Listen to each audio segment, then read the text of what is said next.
Shalom, amados que nos siguen en este canal Kabbalah Yeshua. Hoy estamos a 26 de Tamuz, el año 5783.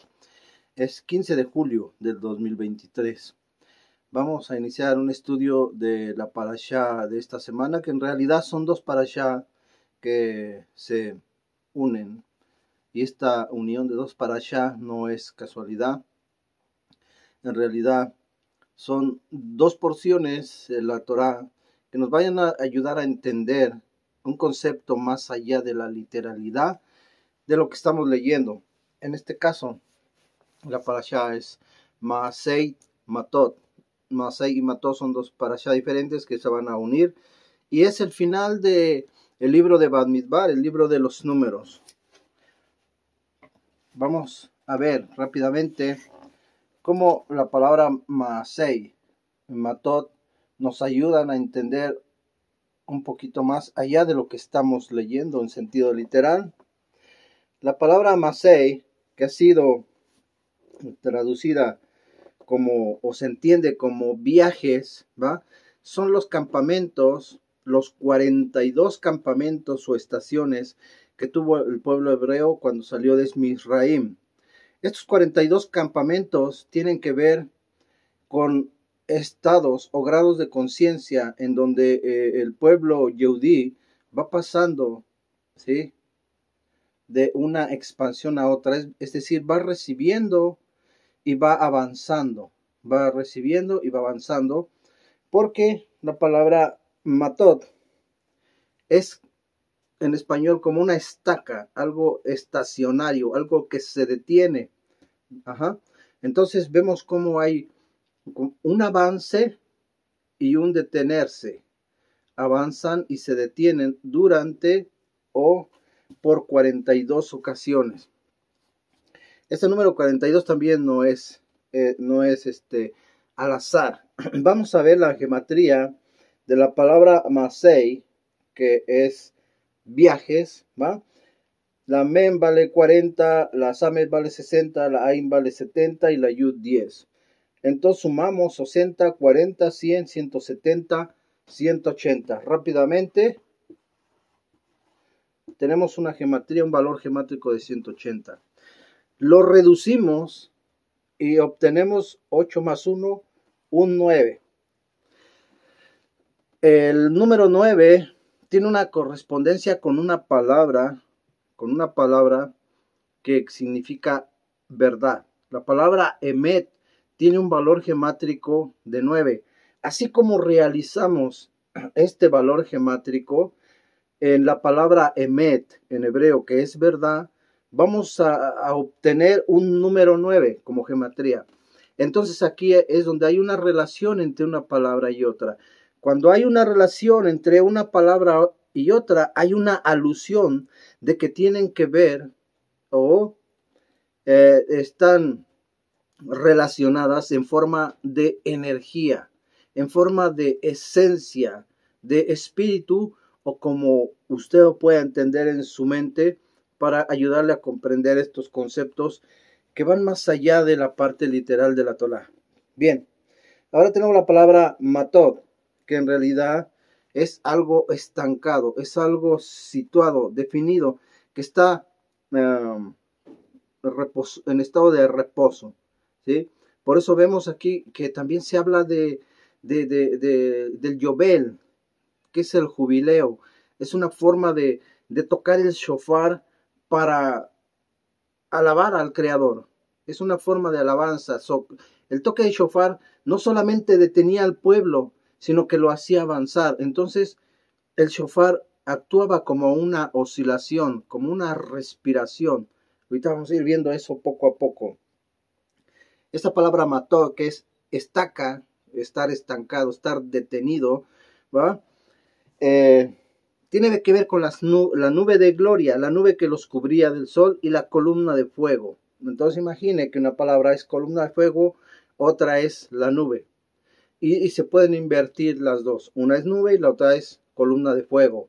Entonces cuando esta nube de gloria avanzaba, se movía, y todo el pueblo avanzaba detrás de esta nube de gloria. O al inverso, cuando era la columna de fuego que avanzaba, todos avanzaban junto con la columna de fuego.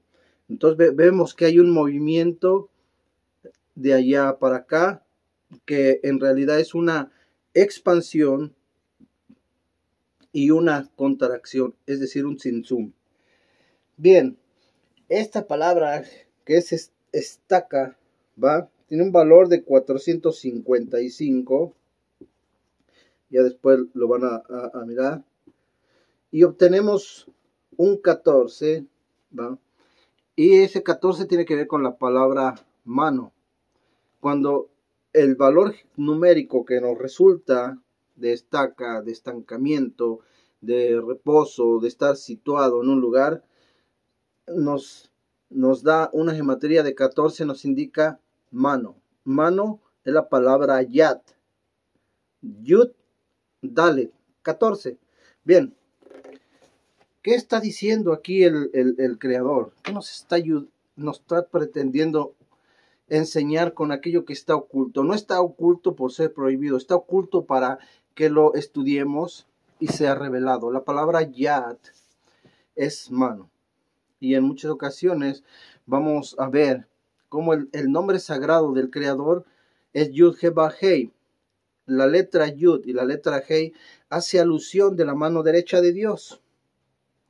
Y la Bab-Hei hace alusión a la mano izquierda. Entendemos Yud-He-Ba-Hei como una dimensión espiritual, Bab-Hei como el mundo físico. Hay una mano derecha que es el nombre sagrado, que son energías del creador. Bien, entonces hay citas de la Torah donde hacen alusión de que salió con mano poderosa el pueblo.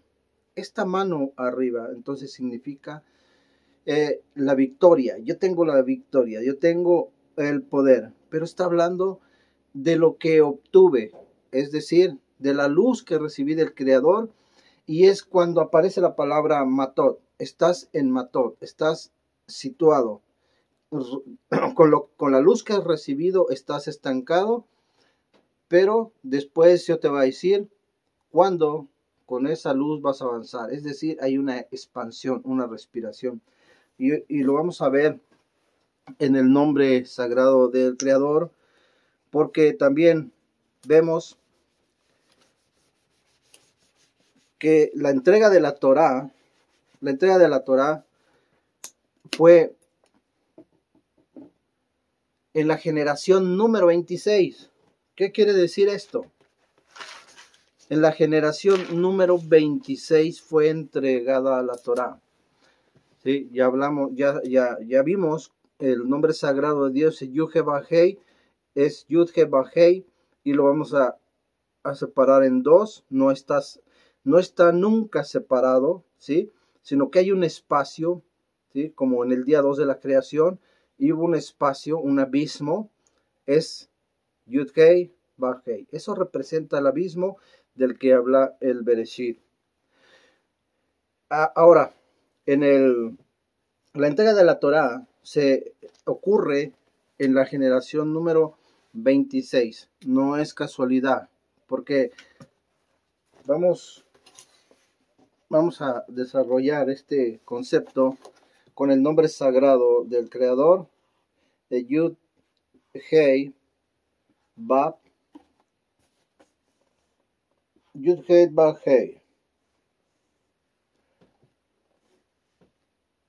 Cuando decimos que hubo 26 generaciones desde Adán Arishon, el hombre primordial, el hombre en este mundo, hasta Moisés, hubo 10 generaciones. Fíjense cómo en forma de energía positiva, energía de amor, ¿sí?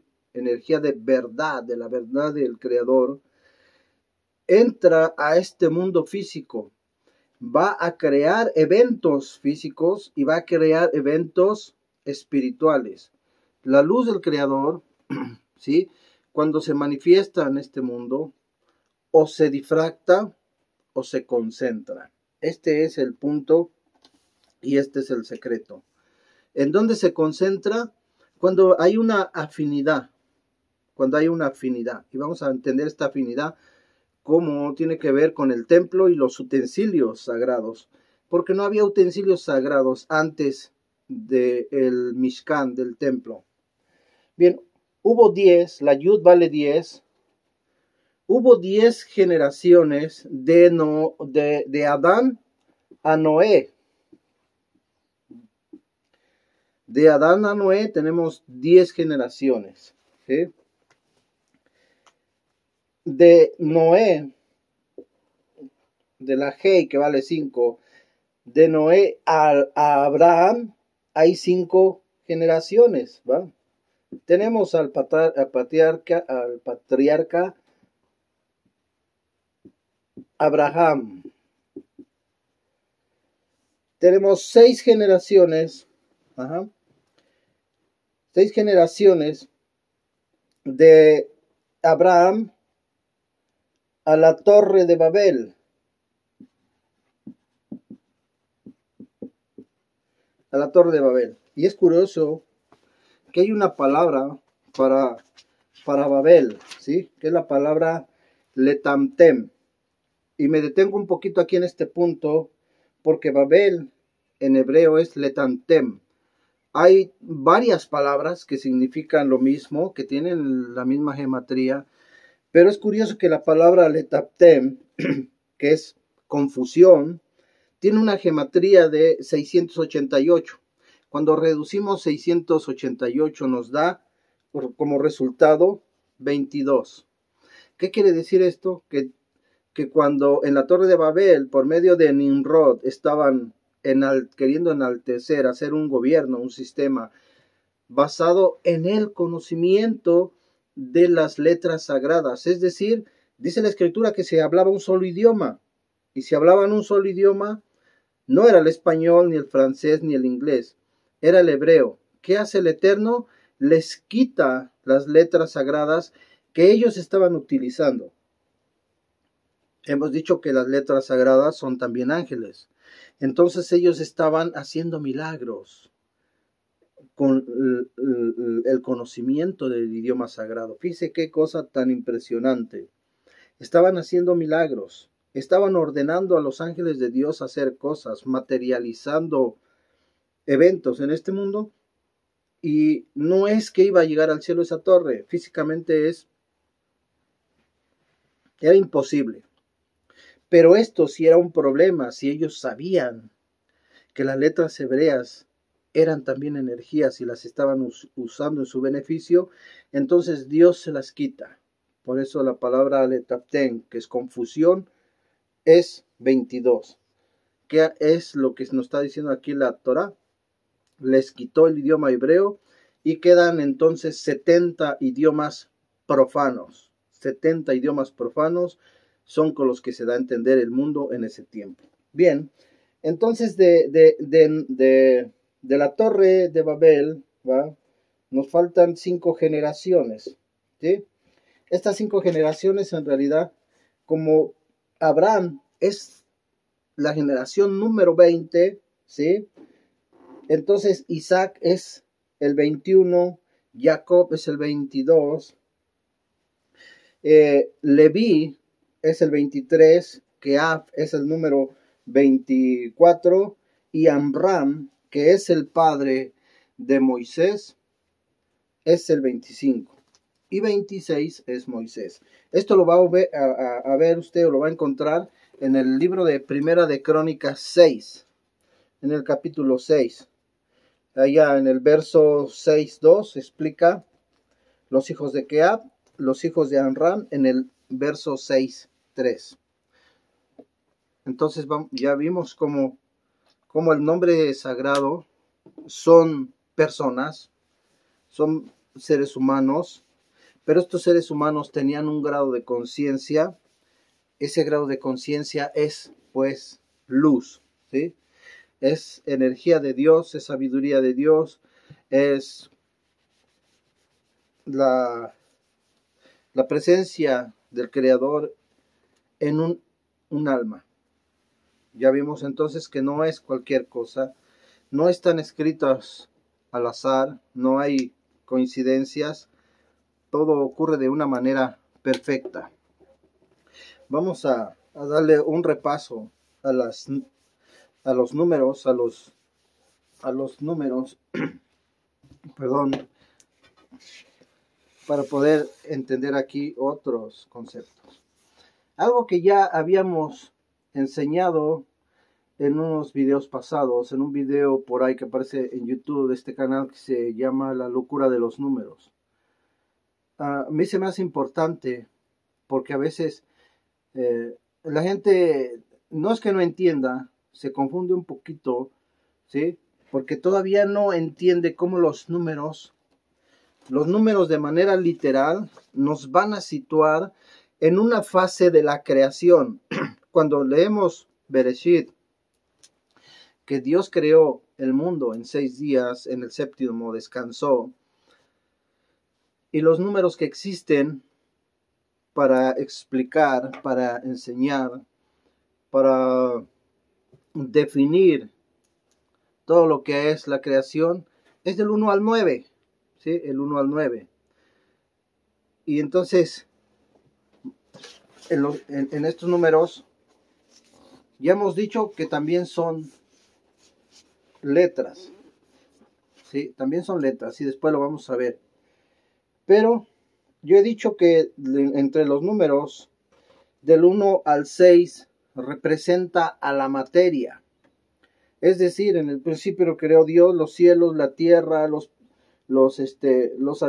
reino mineral, vegetal, animal, hasta el reino en donde aparece el hombre. En el sexto día fue creado el ser humano. Es decir, era materia. Era materia, no importa lo que haya sido, si parecía un mono, o todavía no tenía una forma humana perfecta, o como sea. Era materia, era sangre, carne y huesos. Entonces, del 1 al 6 tenemos materia, pero lo vamos a ir viendo porque siempre hay tríadas. Como en el árbol de la vida, usted va a aprender o va a observar o ya sabe que está formado de tríadas. Tenemos una tríada de 3, que es un principio básico. ¿Qué es 3? Es una tríada, una trinidad. Por ejemplo, una molécula tiene una forma de triángulo y está compuesta de 3 líneas, de 3 vértices. Tenemos otra tríada del 4 al 6, ¿sí? Y tenemos finalmente una tríada de 7 al 9. ¿Sí? Aquí lo que estamos viendo son los niveles de conciencia, los niveles de energía y la estructura del alma dentro de esos niveles, ¿sí? Porque esta primera tríada alude al alma Nefesh. Nefesh. La segunda tríada alude al alma Ruach. Y la tercera tríada alude al alma Neshama. Si se da usted cuenta, la correspondencia es perfecta. Para el reino mineral, vegetal, animal y finalmente el ser humano que adquiere una inteligencia. Dice el libro de Génesis, Bereshit 2, verso 6, que Dios tomó del polvo de la tierra, que ya estaba, es decir, la materia, ya estaba el ser humano, ya era una persona, pero le llama polvo porque venimos del polvo, obviamente, y insufla aliento de vida. Entonces llegó a ser el hombre un alma viviente. El ruaj del Eterno, el soplo divino del Eterno entró en el hombre y se convirtió no en un hombre, ya era un hombre. ¿En qué se convirtió? En un alma, es decir, adquirió un grado de conciencia. Este grado de conciencia representado entonces por el 7, ¿sí? Mire usted cómo comienzan las cosas comienzan las cosas con el Aleph, la conciencia, un Aleph, ¿sí? Forman una triada, es decir, organiza 3 elementos En la iglesia lo distorsionaron, en las iglesias, llamándole el Padre, el Hijo y el Espíritu. En realidad, esta Trinidad también es el electrón, el neutrón y el protón, ¿sí? Pero en otros más avanzados, digamos en el nivel biológico, entonces ya tenemos elementos. En una molécula que tiene una forma de triángulo, ¿sí? Igual que aquí es un triángulo, lo vamos a hacer así para que lo entienda. Las moléculas tienen unas combinaciones y las básicas son dos principios: positivo, negativo. Es decir, es una tríada energética. Más fácil, dos átomos de oxígeno por uno de, como el agua, se me fue la idea del H2O, dos átomos de hidrógeno por uno de oxígeno, ahí está, dos átomos de hidrógeno por uno de oxígeno, entonces es una molécula de agua, es una tríada, ¿sí? Se da cuenta entonces como los números también son energías, y vamos a ver que después son esencias, que son ángeles, que son colores, que son figuras geométricas. En este caso no hace falta explicarlo porque vemos que hay triángulos. Pero cuando obtenemos tres triángulos ya tenemos la estructura del árbol de la vida, ¿sí? Que está formada precisamente de tres tríadas. Tenemos Keter, Jogma y Binah. Y entonces tenemos una tríada. Tenemos Gesed, Geburah y Tiferet, que es otra tríada. Y tenemos Nesat, Hod y Yesod, que es otra tríada. Malhut va a aparecer siempre como una no independiente porque es el desdoblamiento, es la vasija, es el recipiente donde todas las energías van a bajar y se van a depositar ahí, haciendo de una dimensión vacía, llenándola de luz. ¿Pero de cuál luz? Del conocimiento del Creador, como las aguas cubren al mar. Eso es lo que dice. ¿Sí? Entonces vemos cómo estas tríadas se van a ir manifestando aquí. Estas energías se van manifestando en Malhut, creando precisamente ¿qué? Un Olam Abba, el mundo de los cielos, el reino de los cielos, el paraíso en la tierra, es entonces Keter, Jogma, Binah, Gesed, Geburah, Tiferet, etc. Se va desdoblando, ¿va? Entonces lo que aparecía como un espacio vacío, solo y aislado, se va a configurar como una repetición de las energías divinas, ¿sí? Eso es lo que en la Kabbalah se llama como un vaciado, es vaciar la energía del Creador que se está vaciando en el mundo de Malhut. Así es que no crea que porque hay problemas, hay guerras, hay todo tipo de desastres, es la ausencia de Dios. Es absolutamente al revés. Es precisamente porque hay una presencia del Creador. Cuando el Yuhebahei, la energía del Creador, se iba manifestando en el mundo, creaba eventos físicos en formas de guerras, de pestes, de pleitos, de contiendas. Porque cuando una persona que no tiene una afinidad con la luz de Dios, es decir, no tiene una relación con Dios, cuando hay luz divina y llega a su vida, en vez de hacerla mejor, la hace peor. Fíjese lo que le estoy diciendo, porque no es una contradicción. Es lo que enseña el Zohar, es lo que enseñan los rabinos. Y ellos son los maestros, ellos son los verdaderos maestros. Ellos son los que nos enseñan a nosotros Torah. En Egipto había una persona mala que era Faraón y su ejército. Cuando la manifestación del Creador bajó en este mundo, el Yuhebahei, provocó en unos pestes, guerras, y en otros provocó una bendición porque estaban dentro de su hogar comiendo cabrito, ¿sí? Esperando a que ocurrieran eventos a su favor, y Dios simplemente les decía: ustedes váyanse a su cuarto, maten un cordero de un año y cómanlo. Y ellos estaban comiendo, mientras que afuera había muerte, desolación y oscuridad. Entonces la misma energía que descendía, a unos les provocaba mal y a otros los provocaba bien, pero era exactamente la misma luz. ¿Cuál era el problema entonces? Que en Egipto su luz era para recibir, y recibirla y contraerla y ocultarla.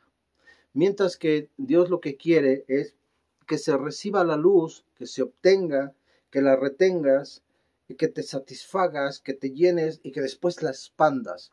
Eso es Maasei Matot, las energías de contracción y expansión. Me detengo, como es Matei, me detengo, pongo mis estacas, hago un campamento y me establezco recibiendo de esta luz del Creador. Después viene el toque del shofar y hay una expansión de la luz, avanzo. Si se da cuenta, entonces es una respiración divina también la luz, ¿sí? Recibo, me detengo, me da vida, avanzo, la expando, la insuflo. Y todo el tiempo esto va a ser así. En el árbol de la vida va a encontrar esa oscilación también de energías de Gesed Geburah, ¿sí? Una es una energía que recibe Dios que se expande, Geburah la recibe y la contrae. Y después debería de ser también una expansión y abajo Netza, recibirla, expandirla a Jod. Y así. Entonces es Keter, Jogma, Binah, Gesed, Geburah, Tiferet. Es una oscilación respiratoria, es decir, la luz divina va bajando, va descendiendo y va expandiéndose y van recibiendo las recipientes. Por eso hablamos al principio de las vasijas en el Mishkan. No había una vasija, no había un utensilio sagrado. ¿Por qué se crearon utensilios sagrados? Porque Dios les ordenó hacer una menorá, un utensilio sagrado, un arca en el Mishkan. Porque los judíos todavía no estaban preparados en su neshama y en su cuerpo. Es decir, ellos iban a tener que pasar el proceso del desierto, de las 42 estaciones, ¿sí? De recibir del Creador y formar a través de los siglos el tercer templo, que era su mismo cuerpo y que representa al cuerpo de cada persona en este planeta. No había utensilios sagrados. Había uno que se llamaba Moisés, pero no era suficiente. Tenía que ser un pueblo. Cuando nosotros hablamos de los números, decimos, antes de pasar al siguiente punto, vemos cómo los números tienen una importancia tan tremenda, porque el 1 que entra en esta dimensión física tiene su espacio, es decir, es una dimensión, es un bucle. Imagínense que la yud es una vasija, es un recipiente. Esa yud está vacía, como dice el Bereshit, Tohu y Bohu, está desordenado, está vacío. Está vacío porque todavía tiene una ausencia de luz. Se tiene que llenar la llenura de Dios, ¿sí? Embarazarse, por decirlo así, y después dar a luz otra dimensión, es decir, otro estado de conciencia. Todo funciona así. Entonces, viéndolo desde ese punto de vista, el 1 para nosotros vale 1. Pero si ese 1 entró en una dimensión que tenía un valor de 10 en este caso, y es una alegoría aún así, el número 10, entonces el 1 no vale 1, sino más bien aquí el valor potencial, es decir, la potencia más fuerte, es la del espacio vacío dentro del 1. Ya tiene 1, pero le faltan 9 para convertirse en 10. Entonces tenemos 1. ¿Y cuánto vale el 0? Es decir, el espacio vacío. Entonces vale 9. ¿Sí? Lo vamos a poner aquí. Vale 9. 9 y 1, 10. Ya tenemos un espacio vacío que se va a llenar, pero únicamente tiene 1. Entonces el 2, en ese espacio vacío, ¿cuánto vale su espacio? Es decir, su dimensión. Pues vale 8. ¿Sí? vale 8, es decir, es más fuerte el deseo de recibir, de ser llenado, tiene más valor para pronto, es un valor negativo, entienda esta parte. Después, así lo vamos a hacer con el 3, con el 4, con el 5, con el 6. Aquí cuando ya se llena, por eso el 9 es la palabra verdad, ese vacío, esa yud que estaba vacía, se llenó de 9, que significa verdad, se llenó de la verdad del Creador. Entonces, ¿cuánto vale ese espacio vacío del 9? Vale 1. Vale 1. Ha perdido su potencia, su energía negativa se ha convertido en 1 nada más. Cuando era más fuerte, era cuando había mucho vacío y nomás había 1. Pero ahora cuando se llenó de la verdad del Creador, ese vacío ya no está tan vacío, ya tiene la verdad del Creador, entonces su espacio vacío ya nomás es 1. Ajá. ¿Y cuánto vale entonces el espacio vacío del 9 o el 0? Porque es el 0. Donde no hay nada es 0, el espacio vacío es 0, es una yud, ¿sí? Vale 1. Entonces nos damos cuenta que aquí van a estar invertidos los números.